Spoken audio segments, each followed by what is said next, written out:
Today we're here in Chateau de Paris in Silang, Cavite to feature this 4-bedroom, modern design, European-inspired home.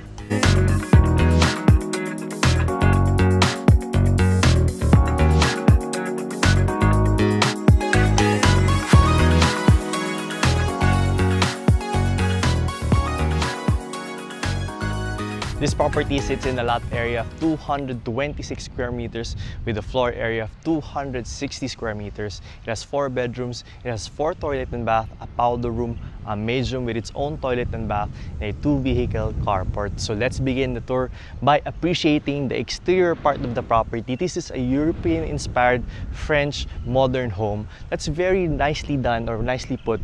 I really like the colors and also the contrast and also the small lines that it added. Now we're here right now on the side of the carport, which can fit your 2 cars, which can fit your SUVs or your sedan. Kasya-kasya po yan. Now, we also, you can see, meron na siyang konting landscaping. And as you can see, you really would admire yung ginamit po na workmanship. It's really well done. As you can see, it really has very nice lines. So tara, pasok tayo dito sa pedestrian gate. So let's first tour the exterior part of the home. So as we enter the pedestrian gate, we'll be greeted by our landscape garden. So it has a little bit of landscaping already. Now on this side of the property would be your patio or your access going to the indoor dining area, wherein you can put an outdoor dining set or an outdoor sofa so that you can entertain your guests. And it spans all the way out through here at the back. So you have landscaping all the way here. If you have pets, they can run around here. Pwede silang tumakbo dyan, mag-ikot. Now here at the back would be your service area. So here at the back, extended pa rin yung ating landscape garden. Pero on this corner would be your service area. So for the service area, you have a roofing or meron na tayong shaded area for your dirty kitchen or your laundry. Pwede na kayo ditong, it's really prepared for your laundry. You have your socket, you have your faucet there for your laundry, and then you have your sink. And then on the other side, on this side also, on this corner would be your maids or driver's quarter. So I know some of you who are watching this don't prefer having a maid, but they prefer having a driver. So this can be a driver's quarter. Instead of the driver going inside the house, you have an access from the carport going straight to their room. So pasok tayo, silipin natin. It's a very decent size for a driver's or maid's quarters. You can put a single bed with a cabinet, or if dalawa po yung maid ninyo, pwede kayo mag-double deck. And you already have a small shower area for your maids. So we're done here in the exterior part of the house. Let's explore the inside. Okay, so let's enter the ground floor of this property. As you can see, you already have your European or French design inspired here. On the door, you have a double door with a glass, and I really like the handles. All throughout the house, there's a mixture of black colors and also yung finishes natin. Now, as we enter, we will be greeted by our living area with a double height ceiling and a very beautiful chandelier wherein you can see yung wood plastic composite na ceiling dyan sa taas. You have your cove, you have your LED lights. It's just the right size for your living area or living space wherein you can entertain your guests. Now, what's nice about this house, it has an open layout, so your living can extend all the way to your dining area, which is this side, just right beside it.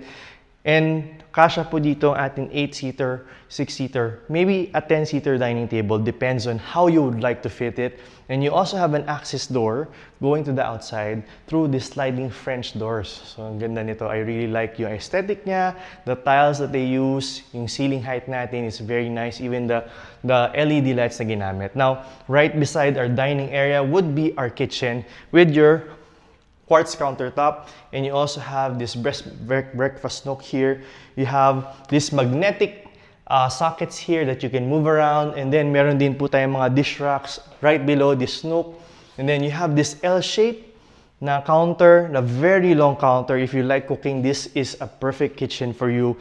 It comes equipped with your range hood, your cooktop.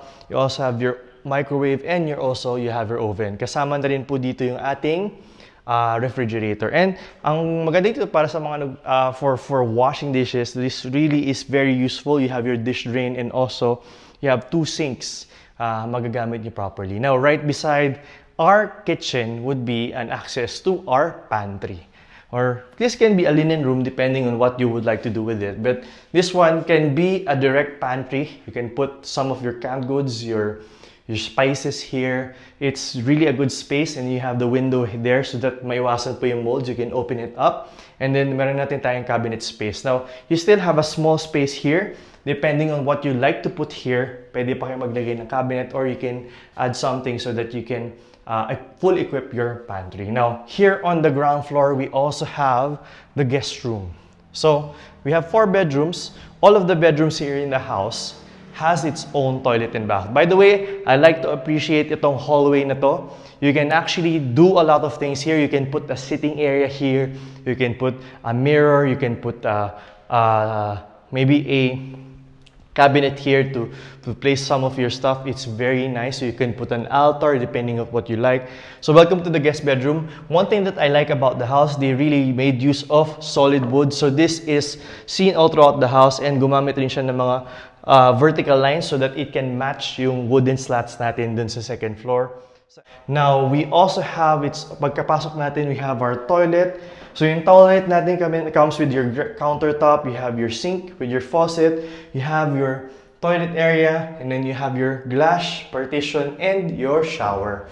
Now right here, yung sleeping area natin would be fit po yung semi-double or double bed kasi wala pa siyang cabinet dito sa ground floor because maybe kaya po ginawa ng owner yun this because they want to leave that up to the new buyer kung anong gagawin nila dito, kasi this can be a man cave, can be a study area, it depends.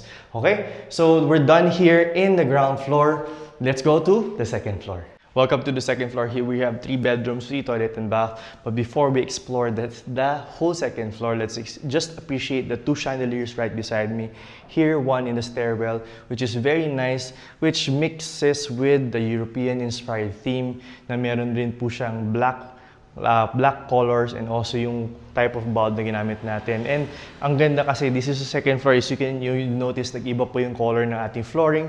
They use wood tile planks or tile planks which resembles wood finish pero hindi siya tiles talaga siya. Okay? So right here on the other side will be your open to below or your double height ceiling with a view of your beautiful chandelier looking down below, and you have your French windows which are very nice accent, and you will also see the WPC ceiling. You have your wooden slats here on the side, very well made, very well made, very well thought of. And we also have here our balcony. Yung balcony natin is just the right size, very spacious. You can enjoy your afternoons or morning, enjoying the breeze of Chateau de Paris. And I can say, sobrang hangin, sobrang sarap ng pakiramdam ng hangin po dito. And napakalamig po dito when it gets to December. So let's go to the bedrooms. Okay, let's explore the bedrooms.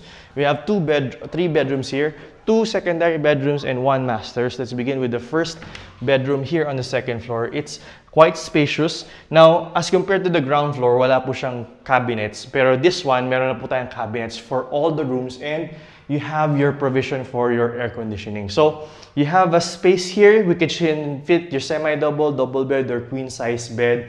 You have your provision or your space for your window type air conditioning. Pwede rin naman tayo mag-split type air conditioning. And just admire yung colors na ginamit. You have your charcoal gray for your sockets and your switches. You have your brown flooring. You have your cove lighting and your lightings. So you also have here yung ating toilet.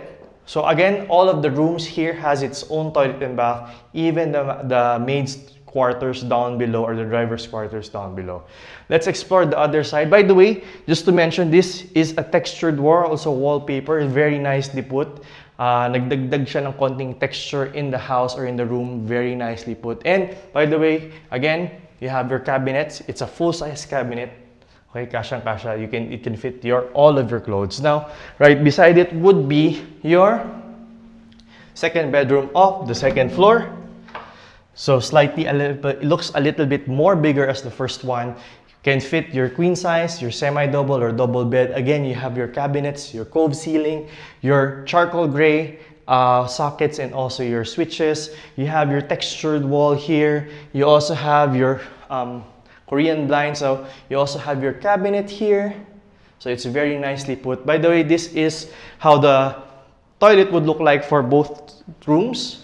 So kanina lang, wala lang siya nakakabit na shower because they're doing some repairs or changes. So you have your shower enclosure, you have your bidet sink, toilet, you have your sink with the countertop and cabinet, you have your tissue holder, you have a niche here to hold your shampoo and your soap, and you have your shower area. Now, let's go to the master's bedroom, which is one of my favorite places because they did something different with the master's bedroom right now. So the master's bedroom, kasyang-kasya po yung ating king size bed. Or if you want to customize, pwedeng-pwede po siya. So this is the master's bedroom, which can fit your king size bed because you already have your own toilet and bath, and meron ka na ring sariling walk-in closet, which is in both doors. So dito tayo muna sa master's toilet and bath. Meron lang repairs na ginagawa right now. Tinanggal yung ating shower because meron pong kailangan i-repair, but it will look like this. You have your tiles all the way up. Let me open the lights. You have your niche, you have your sink, and you have your bidet, and you have your countertop, your sink with the countertop, and your mirror. Now, let's go to the other side because you will appreciate this so much because for some houses na napakita ko, open po yung ating walk-in closet. But for this one, this is enclosed. So you can actually spend, for the ladies or for those getting ready, you can actually spend a lot of time here because you already have your ceiling fan. You have a lot of cabinet space. You can actually put a dresser or a mirror here for your dresser. Then put a chair here so that you can take your time preparing yourself, getting ready for your guest.